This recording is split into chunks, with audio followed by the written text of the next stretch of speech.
A digital-only console with an optional add-on that lets you play physical media? Like I've been saying for the past few years, this is where the future of gaming's headed, and if you give me like a minute or two, I'll explain why a digital-only console with an optional add-on that lets you play physical media is the perfect way to get the best of both worlds when it comes to digital versus physical.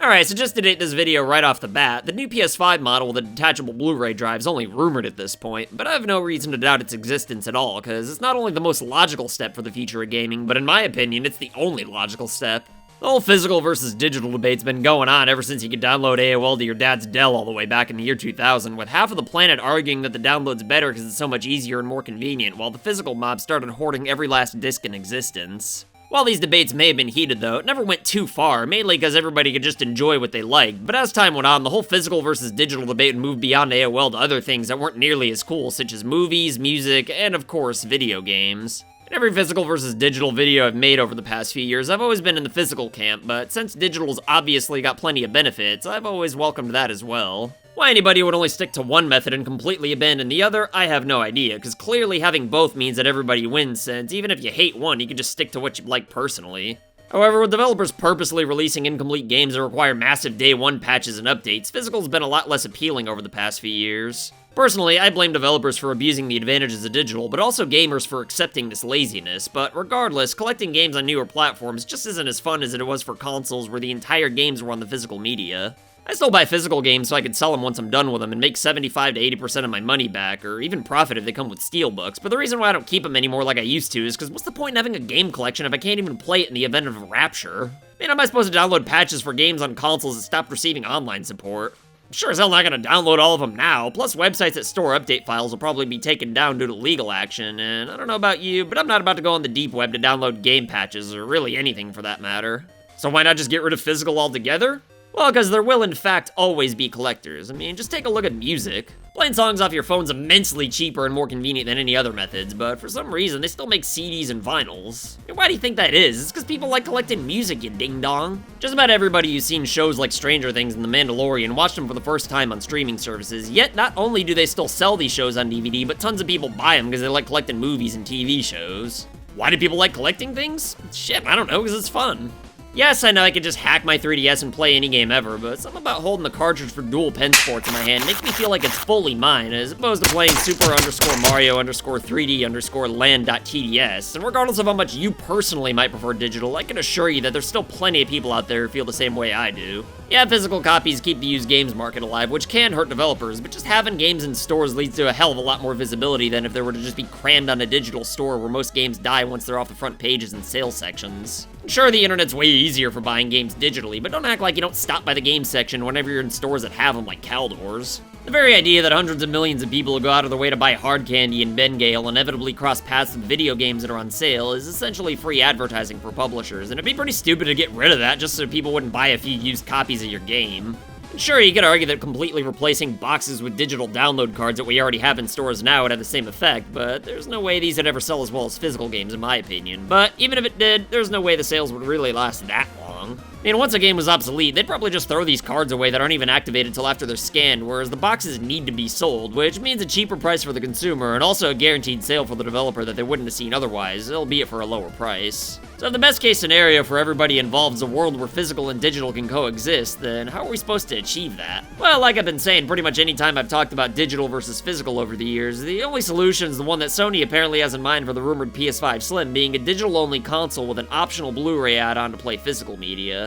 Even though I have brought it up multiple times over the past few years, I'm not suggesting that Sony copied my idea by any means, because again, a digital-only console with an optional physical add-on is really the only logical solution going forward. I mean, even beyond the crusade to save physical media, it's cheaper to manufacture consoles without Blu-ray drives, and more importantly, much easier to do, which will help thwart the scalpers, but also make it a little less confusing for your average moms and dads who can't really grasp the idea of a console with two different models. Granted, I don't think there's that many people like that, but I'm sure there were a few instances of people buying a digital-only console and then being confused why they couldn't play it with a physical game when they got home. To me, the worst thing about having two separate models of one console is that they prevent a lot of sales from being made for people like me who can only manage to find one model but actually want the other one that they can't find. This leads to people either buying something they don't really want or not buying anything at all. I mean, I've skipped out on buying a PS5 quite a few times because I can only ever find the digital model out in the wild, but if I knew I could just buy a physical add-on later on, then I would have at least gotten the first part when I saw it. And honestly, I might have even bought a digital game or two just to have something to play on my new console while the hunt continued for the Blu-ray drive. I know this doesn't solve the problem with physical media being sold without all the content on the disc, but with services like Game Pass, I can see the somewhat distant future of gaming being one where more and more games are delivered in a subscription manner as opposed to digital purchases, with physical releases following up later on purely for the sake of collecting.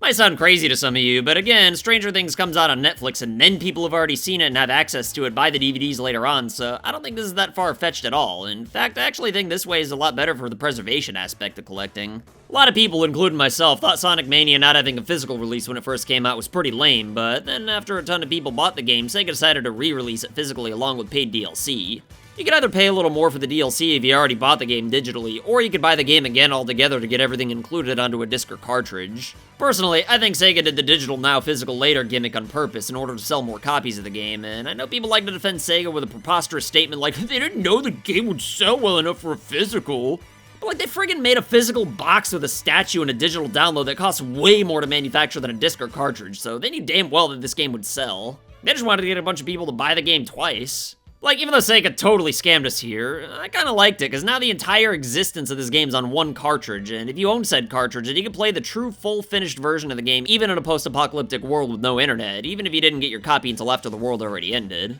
Obviously, I didn't like buying the same game twice, but had this been on Game Pass, PlayStation Plus, or a Nintendo equivalent, then it'd have been perfect. And sure, there's always gonna be digital-only games that never get a physical and therefore get erased after the apocalypse, but since most digital-only games wouldn't even exist if they had to be on physicals, it's still better to only have the best games on discs or cartridges with all the DLC and updates than nothing at all. I mean, if you could have downloaded smaller scale games of the PS1, I'm sure there'd have been plenty of them back in the day, but since you couldn't, we won't even know what we missed and couldn't preserve on physical media, whereas now you can at least play the games that are gonna be forgotten. Like, I'm sure that most digital-only games that are worthwhile will end up landing themselves onto a physical release anyway, so I think everything will work out alright. Maybe the gaming world I just described won't happen till later than sooner, given how Nintendo can be, well, Nintendo when it comes to embracing the internet, but since they're usually pretty good about not abusing patches and updates, I'm not really worried about that either. And I'm also not worried about the future of physical games anymore either, because Microsoft and Nintendo will either keep releasing consoles that can play physical games, or if they do go all digital, they'll certainly release add-ons that can play physical media, for no other reason than to make a little extra money.